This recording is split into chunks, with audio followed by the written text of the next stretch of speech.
মার্কিন president Donald Trump ঘোষিত নতুন শুল্ক হার নিয়ে আলোচনা করতে জরুরি বৈঠকে বসেছেন অন্তর্বর্তী সরকারের প্রধান উপদেষ্টা ডক্টর মোহাম্মদ ইউনূস। রাষ্ট্রীয় অতিথি ভবন যমুনায় এই বৈঠক শুরু হয়। এতে শীর্ষস্থানীয় বিশেষজ্ঞ, উপদেষ্টা এবং সংশ্লিষ্ট কর্মকর্তারা উপস্থিত রয়েছেন। বৈঠকের আগে প্রেস সচিব সাংবাদিকদের জানান, আহত হওয়ার কিছু নেই। বিভিন্ন দেশে বাংলাদেশ থেকে ভবিষ্যতে রপ্তানি বাড়বে। গত বুধবার হোয়াইট হাউসে সংবাদ সম্মেলন করে বাংলাদেশি পণ্যের উপর শুল্ক বাড়িয়ে 37% করার ঘোষণা দেন মার্কিন প্রেসিডেন্ট ডোনাল্ড ট্রাম্প। WTOর দ্বারা আমরা কিভাবে বেনিফিটেড হচ্ছি বা আগামীতে এই যে নতুন যে ট্রেড নতুন যে ট্রেড রেস্ট্রিকশন হচ্ছে সেটাকে কিভাবে ম্যাক্সিমাম আমাদের বেনিফিটে ইউটিলাইজ করা যায় সেগুলো উনি খুব ভালো বুঝেন। সো আমি আপনি রিঅ্যাসিওর করতে চাই যে যাই ব্যবস্থা নেওয়া হোক না কেন সেটা হবে প্রো বিজনেস এবং সেটা আমাদের আরও বলবো যে আমাদের রেভিনিউকেও বাড়াবে।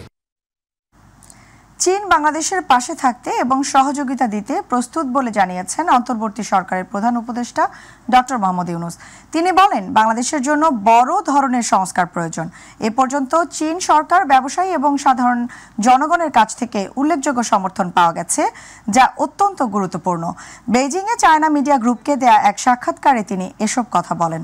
আতিকুর রহমান তিতাসের রিপোর্ট।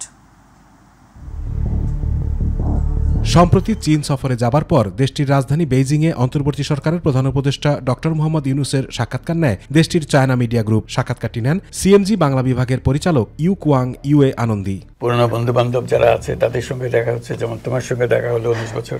এ সময় চীন সফর সুন্দর ও সফল হয়েছে বলে জানান ডক্টর মোহাম্মদ ইউনূস। চীন বাংলাদেশ দ্বিপক্ষীয় সম্পর্ক নিয়ে করা এক প্রশ্নের উত্তরে বাংলাদেশের প্রধান উপদেষ্টা বলেন, প্রেসিডেন্ট শির সঙ্গে সফল আলোচনা হয়েছে। বাংলাদেশের এই পরিস্থিতিতে সহায়তা ও সমর্থন দিতে আগ্রহী চীন।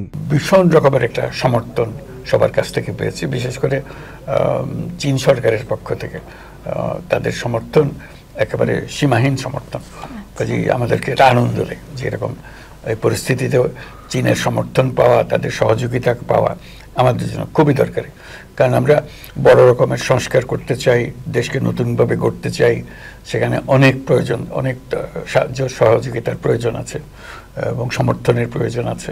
তিনি আরো বলেন, চীনা সরকার, চীনা ব্যবসায়ী ও জনগণ সবার কাছ থেকে বড় ধরনের সমর্থন পাওয়া গেছে। নতুন বাংলাদেশ গড়ার ক্ষেত্রে এই বন্ধুত্ব কাজে লাগবে বলেও মনে করেন ডক্টর ইউনূস। সবার সঙ্গে বসলাম, সবার সঙ্গে আলোচনা হয়েছে। প্রাথমিক আলোচনা হলো তারা আসবে, বাংলাদেশে আসবে, আরো নতুনভাবে কি কি তৈরি করা যায়। আমরা বর্তমানে যে সুযোগ সৃষ্টি হয়েছে সেই সুযোগগুলো গ্রহণ করার জন্য তাদেরকে আহ্বান জানালাম। তারা খুব সাগ্রহে সেটাতে সম্মতি দিয়েছে, তারা আসবে। আমরা চীনে অনেক বন্ধু পেয়েছি। এই বন্ধুত্ব এখন আমরা আমাদের কাজে লাগাবো, যাতে করে একসঙ্গে মিলে আমরা নতুন বাংলাদেশ গঠন করতে পারি। দুই দেশের অর্থনীতি ও বাণিজ্যে অগ্রগতির সম্ভাবনা রয়েছে জানিয়ে ডক্টর ইউনূস বলেন, চীনা বিনিয়োগকারী ও ব্যবসায়ীরা বাংলাদেশে আসবেন, নতুন করে কি করা যায় তা পর্যবেক্ষণ করবেন। আমরা সবসময় চেষ্টা করবো এই সম্পর্ক গভীরতা হোক, ঘনিষ্ঠতর হোক, এটা আমাদের চেষ্টা থাকবে, এখনো আছে। আর এই উপলক্ষে আমরা সেই চেষ্টা করে যাব। সেই কারণেই এখানে আসা, সবার সঙ্গে দেখা করা, এখানকার দেশের যারা নেতা আছেন তাদের সঙ্গে বৈঠক করা, তাদের সঙ্গে আলাপ করা, এটা আমরা করতে পেরেছি এবং আমরা মনে করেছি যে আমাদের কথাগুলো তারা খুব মনোযোগ দিয়ে শুনেছেন এবং আমাদেরকে সমর্থন করবেন।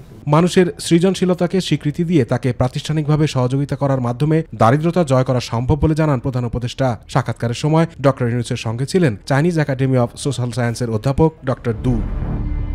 আতিকুর রহমান তিতাস, মাই টিভি। দর্শক, রাষ্ট্রীয় অতিথি ভবন যমুনার সামনে এই মুহূর্তে উপস্থিত আছেন সহকর্মী ইউসুফ আলী। যুক্ত হচ্ছে তার সাথে। ইউসুফ, নতুন শুল্ক হার নিয়ে আলোচনার কি খবর আছে আপনার কাছে, তা আমাদেরকে জানান।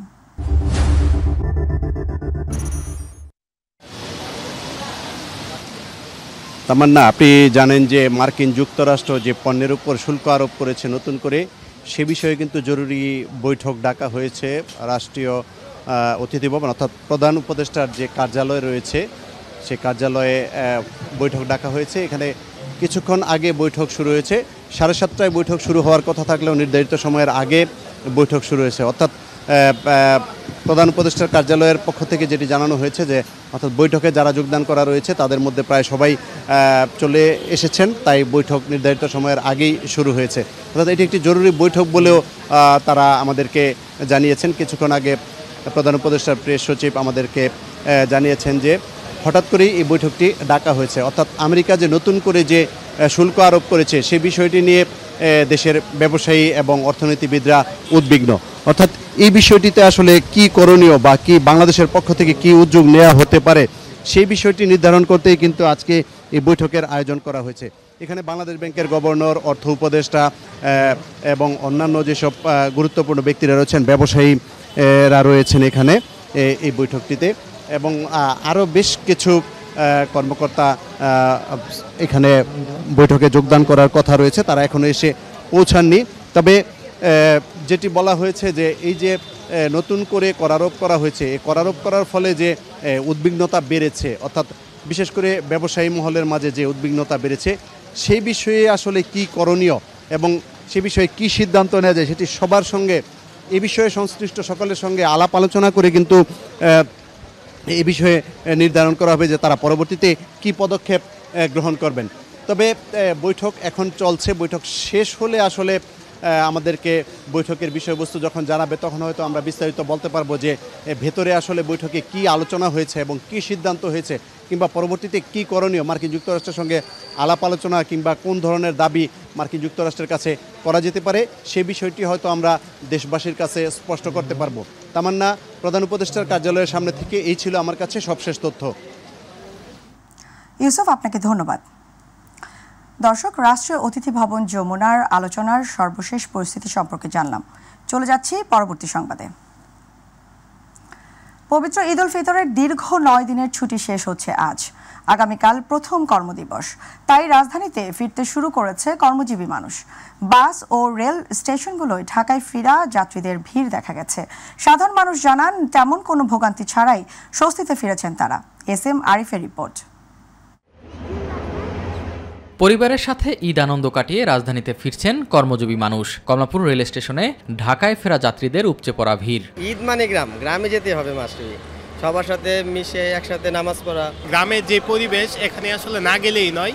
এবার ঈদটা ব্যতিক্রম ভাবে অনেক ভালো কেটেছে। মোটামুটি সবার সাথে দেখা হয়েছে, অনেক ভালো লেগেছে। যাত্রা স্বস্তির হলেও এই ফেরায় আনন্দ নেই যাত্রীদের মাঝে, কেননা ফেলে এসেছেন প্রিয়জনকে। ছুটি শেষে শুরু হয়ে যাচ্ছে কর্মময় জীবনও। আনন্দটা মোটামুটি মাটি করে, কারণ কর্মব্যস্ত জীবনে কাজে তো কাজ তো করতে হবে, কর্মের খাতিরে আসতে হয়। আবার সামনে ঈদ আসবে, ইনশাল্লাহ আবার যাব, আবার আসবো, এটাই জীবন। আসলে এইভাবেই জীবন। ট্রেনটা প্রায় 1 ঘন্টা লেট হচ্ছে আমাদের, কিন্তু অনেক স্বস্তি শহরে আসছি ইনশাল্লাহ। কমলাপুরে 2-1টি ট্রেন বিলম্বে ফিরলেও এবারের ঈদযাত্রা স্বস্তিতেই কেটেছে বলে মনে করেন স্টেশন ম্যানেজার। আমাদের এবার ঈদযাত্রা ইনশাল্লাহ আল্লাহর রহমতে অনেক সুন্দরভাবে সম্পন্ন হয়েছে এবং এখনও মানুষজন খুব একেবারে নিরাপদ এবং স্বাচ্ছন্দ্যে ভ্রমণ করতে পেরেছে এবং মানুষজন খুবই সন্তুষ্ট। রাজধানীর বাস টার্মিনালগুলোর চিত্রও একই। কর্মস্থলে ফেরার তাগিদে ঢাকায় ফিরছেন সাধারণ মানুষ। প্রিয়জন ছেড়ে আসলে তো কষ্ট হবে, তারপরেও কর্মক্ষেত্রে তো আসা লাগে, এজন্যই চলে আসছি। রাস্তাঘাটের পরিবেশ অনেক ভালো আছে। 1 বছর পর বাড়ি গেলে আবার আসার সময় অনেকটাই খারাপ লাগে। দীর্ঘ ছুটি হওয়ায় যাত্রায় কোথাও ভোগান্তিতে পড়তে হয়নি বলে জানান যাত্রীরা। এসএম আরিফ, মাই টিভি, ঢাকা। মিয়ানমার ও থাইল্যান্ডে পরপর 2টি শক্তিশালী ভূমিকম্পন বার্তা দিয়ে গেল। কতটা ভূমিকম্প ঝুঁকিতে রয়েছে বাংলাদেশ? প্রস্তুতি তেমন না থাকলেও নাগরিকদের শঙ্কার পাশাপাশি ভূমিকম্প বিশেষজ্ঞ বলছেন বাংলাদেশেও মিয়ানমারের মতো একই মাত্রার ভূমিকম্প হওয়ার আশঙ্কা রয়েছে। উচ্চ মাত্রার ভূমিকম্পের বিশেষ ঝুঁকিতে রয়েছে ঢাকা, চট্টগ্রাম, সিলেট ও ময়মনসিংহ অঞ্চল। ইন্ডিয়ান প্লেট ইউরেশিয়ান প্লেটের সঙ্গে এখানে কলয়েড রয়েছে বা সাবডাক্ট রয়েছে। যেহেতু আমাদের নর্থ এবং নর্থ ইস্টে প্লেট বাউন্ডারি আছে এবং এখানে একটা সাবডাকশন জোন আছে, পাশাপাশি প্রাকৃতিক যে রূপ বা এটার যে ভূমির যে রূপ, আমরা যদি এটাকে কল্পনা করি তাহলে অবশ্যই আমরা ভূমিকম্প ঝুঁকিতে আছি। ময়লার ভাগার কোনোভাবেই ময়লা পোড়ানো যাবে না বলে জানিয়েছেন পরিবেশ ও বন উপদেষ্টা সৈয়দা রেজওয়ানা হাসান। দুপুরে রাজধানীর মাতোয়াইলে স্যানিটারি ল্যান্ডফিল এলাকা পরিদর্শন শেষে বায়ু দূষণ পরিস্থিতি নিয়ে সাংবাদিকদের সঙ্গে আলাপকালে তিনি এই কথা জানান। উপদেষ্টা বলেন, মাতোয়াইল স্যানিটারি ল্যান্ডফিলের আশেপাশের এলাকায় মানুষের জীবনযাত্রা এবং স্বাস্থ্য সুরক্ষায় বিভিন্ন উদ্যোগ নেওয়া হবে।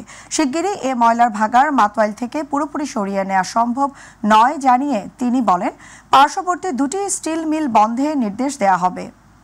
ব্যাটারির সীসা কোনোভাবেই এখানে ফেলে পুড়িয়ে তোলা যাবে না। 2 হচ্ছে কোনোভাবেই এখানে আগুন দেওয়া যাবে না। এই দুটা আমরা জরুরি ভিত্তিতে করব। সরকারি নীতিমালাটা হয়ে গেলে হয়তোবা এটা এই প্রকল্প এই স্থান থেকেও ওয়েস্ট টু এনার্জিতে আমরা আসলে ইমার্জেন্সি নিয়ে যেতে হবে।